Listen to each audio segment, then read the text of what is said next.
Now that we know what ESD is and what it can do to the electronic devices we handle, let's look at how ESD can be controlled in the work area. The most important thing we can learn about ESD control is that we are the most important part of ESD control. Every company's approach to ESD control is different. Management may put up signs for ESD safe areas, may put labels on ESD sensitive devices, and may provide training to its employees. Engineering may control humidity, utilize air ionizers, and install static dissipative floors and work surfaces. But none of these methods of ESD control really work without the complete participation and cooperation of every employee. So, since we are the main culprits in the destruction of ESD-sensitive devices, let's begin by taking a look at what equipment is available to reduce the risk of ESD damage from people. The idea is to drain off charges in a controlled manner before they reach the devices. To do that, all conductive surfaces and our bodies need to be connected to a common grounding point. If a static charge comes into contact with any partially conductive surface, this contact safely channels the charge away from ESD-sensitive devices and neutralizes them into the earth or ground. There are several methods used to drain off charges that we might carry into an ESD-safe area, or that we might generate while doing our jobs.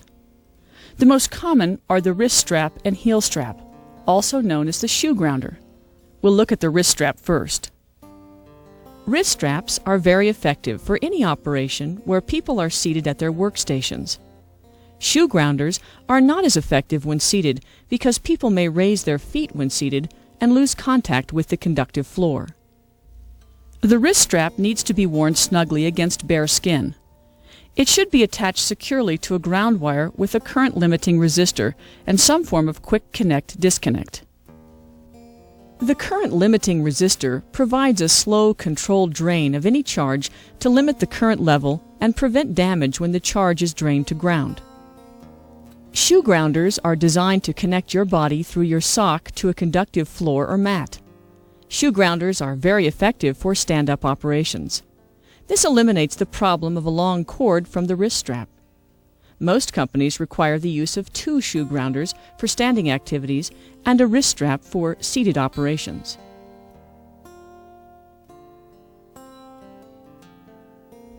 The strap is adjusted so that one end is in contact with your sock and the other end is in contact with the floor. There is enough moisture in your sock to provide a complete electrical connection from your body to ground.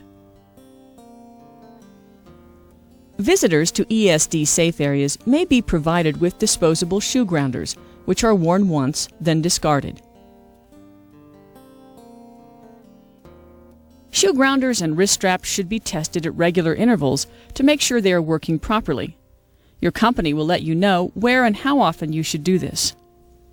When testing shoe grounders, place the foot with the strap on the metal plate and press the test button. The pass light indicates that the device is functioning properly. If wearing straps on both feet, test each foot individually. Testing both feet at the same time will not indicate a failure unless both straps fail. When testing the wrist strap, remove both feet from the metal plate and use the opposite hand to press the test button. Shake your wrist to check for intermittent failures. If the test results in a fail highlight, that means there is not a good ground connection, and we may cause ESD damage to the parts. If the test results in a fail low light, that means that the ground connection is too good and may result in electrical shock. If you experience any problem with personal grounding devices, let your supervisor know immediately. There are other ways of passing charges harmlessly to the ground. Conductive shoes function like heel straps. They provide a conductive path from your body through your sock and shoe to a grounded floor surface. Conductive smocks may be used to cover static-generating clothing and drain any charges to ground. It's important to completely button the smock so no part of your clothing is exposed. Similarly, the sleeve should never be rolled up to the point where underlying clothing is exposed. When conductive smocks are not provided, you'll need to be aware of what you're wearing.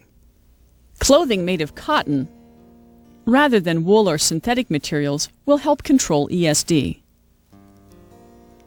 Also, you should avoid wearing loose clothing that drapes down and may come into contact with ESD-sensitive devices.